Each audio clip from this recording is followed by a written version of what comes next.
conspiracy of some people, but every day, Paulie, we're hearing an update of the Mayweather-Pacquiao negotiations. First it was Manny says we're going to announce it at the end of the month. Then Bob Arum said everything's ready except Floyd signed. Now, today the latest, Mayweather's going to get maybe up to 120 million. And what do you make of all this? And does the fight really happen? I think the fight really happens. I think it's just a lot of people talking. Somebody on the inside told me the fight is pretty much done, close to being done. It's just a matter of announcing it and everything coming together. Pacquiao, I was told, has agreed to a lot of Floyd's demands. I think Pacquiao put himself in this position. The first negotiation 5 years ago was a 50-50 negotiation. Everything was split down the middle. You had everything you wanted, and you blew it over random drug testing. That's fishy to me. Not only is that fishy, but how are you going to come back now and end up with a 60-40 deal and after everything else, take random drug testing? You could have just took it 5 years ago, and you would have had a 50-50 deal 5 years ago. You know what I mean? So to me, that's an admission of guilt without the admission of guilt. It's as close as you're going to get, because if you're not going to volunteer for random drug testing, we can't catch you. But at the end of the day, that's what I'm hearing. It's going to be a 60-40 deal, and I think the fight gets made. I think the fight gets made, and I think everybody can finally get to see this fight because it's been anticipated for a long time. How do you break it down as the boxing analyst now, not as a fighter? How do you analyze Mayweather? What do you bring to the table? 47-0, and Manny Pacquiao, what he brings to the table? I don't know. I don't see the fight being competitive.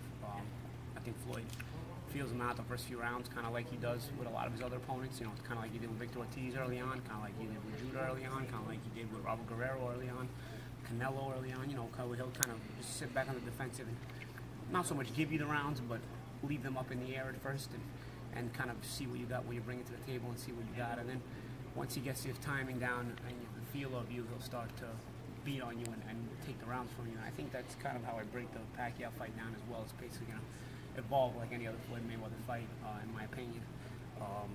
And with Pacquiao being a smaller man, because he is a smaller man, no matter what anybody thinks, he's going to end up getting walked down once Floyd starts getting his time. He needs to take 2-3 rounds. You'll see Floyd walking him down, a la the way he was doing Zab Judah, a la the way he was doing Victor Ortiz at the end of that fight. I see him walking Manny down. I think Manny does a lot of needless movement in the ring, many times, a lot of useless movement with no point to it at all. And I think it's going to come back and cost him against somebody like Floyd, who's going to be cutting him off and walking him down. So I think the fight starts out with a bang. I think it starts out with the anticipation and maybe some close rounds early on, but I think it ends with a whimper and Floyd dominating the way he always does. If I'm Paulie Malignaggi, what I think is the headline the day after the fight, Sunday after the fight, May 3rd, what's the headline? People are going to say the fight was a dud. You believe it?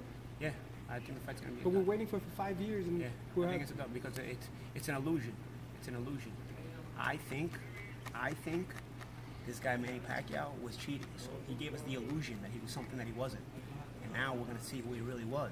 Do you think a knockout is possible? Unfortunately, I think it's maybe a late stoppage, but I think it's close points. I think it does. But I think over the course of a beating that Floyd puts on him, maybe a late stoppage. But I think probably on points. I'm not going to go over the top and say Floyd goes for the stoppage. But I think this was an illusion, and I don't think this fight was ever that good if you would have random drug tested Pacquiao even 5 years ago.